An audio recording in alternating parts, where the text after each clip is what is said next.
आज भी मांगलिक लड़के और लड़की की शादी को लेकर समाज में बहुत सारे अविश्वास फैले हुए हैं। इसलिए लड़का या लड़की अगर मांगलिक हो तो माता पिता के लिए उनके बच्चों की शादी उनके लिए सबसे बड़ी परेशानी का सबब बन जाती है। लेकिन आचार्य सचिन साबेसाची का कहना है कि लड़का और लड़की अगर मांगलिक हैं, तो राहु केतु और शनि की स्थिति पर निर्भर करता है कि शादी गैर मांगलिक से होगी या नहीं।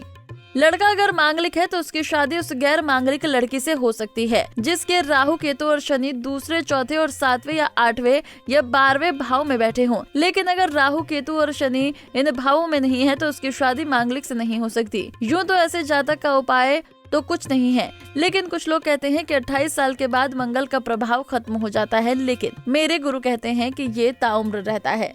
आज जब किसी स्त्री या पुरुष के विवाह के लिए कुंडली मिलान किया जाता है तो सबसे पहले देखा जाता है कि वो मांगलिक है या फिर नहीं। ज्योतिष के अनुसार यदि कोई व्यक्ति मांगलिक है तो उसकी शादी किसी मांगलिक से ही की जानी चाहिए। इसके पीछे धारणाएं बताई गई हैं।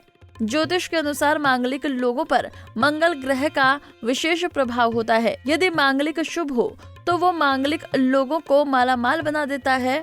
मांगलिक व्यक्ति अपने जीवन साथी से प्रेम प्रसंग के संबंध में कुछ विशेष इच्छाएं रखते हैं जिन्हें कोई मांगलिक जीवन साथी ही पूरा कर सकता है। इसी वजह से मंगली लोगों का विवाह किसी मंगली से ही किया जाता है। कौन होते हैं मांगलिक? कुंडली में कई प्रकार के दोष बताए गए हैं। इन्हीं दोषों में से एक है मांगलिक दोष। ये दोष जिस व्यक्ति की कुंडली में होता है वो मांगलिक कहलाता है। जो किसी व्यक्ति की जन्म कुंडली के 1, 4, 7, 9 और 12वें स्थान या भाव में मंगल स्थिति हो तो वो व्यक्ति मांगलिक होता है। कैसे होते हैं मांगलिक लोग? मांगलिक लोगों का विशेष गुण ये होता है कि मांगलिक कुंडली वाला व्यक्ति अपनी जिम्मेदारी को पूर्ण निष्ठा से निभाता है। कठिन से कठिन कार्य वो समय से पूर्व कर ही लेता है। नेतृत्व की क्षमता उनमें जन्मजात होती है। ये लोग जल्दी किसी से घुलते मिलते नहीं हैं, परंतु लेकिन जब मिलते हैं तो पूर्णतः संबंध को निभाते हैं। अति महत्वाकांक्षी होने से इनके स्वभाव में क्रोध पाया जाता है, परंतु ये बहुत दयालु, क्षमा करने वाले तथा मानवतावादी होते हैं।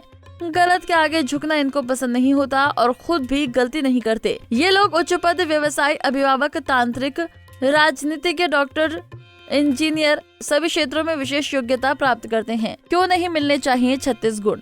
कुंडली के हिसाब से शादी करने वाले लोग लड़के लड़की के गुण मिलान करते हैं। कुल 36 गुण होते हैं, जिसमें से जितने गुण मिल जाए उतना अच्छा माना जाता है। शादी के लिए कम से कम 18 गुण मिलना जरूरी है। इससे कम गुण मिलना या 36 गुण मिलना सही नहीं माना जाता, क्योंकि भगवान राम और सीता के 36 गुण मिले थे, लेकिन शादी के बाद सीता जी को राम जी का साथ बहुत कम मिला। उनका वैवाहिक जीवन सुखी नहीं रहा। इसलिए मेरा मानना है कि अति हमेशा बहुत बुरी होती है, चाहे वो गुण का मिलना ही क्यों न हो।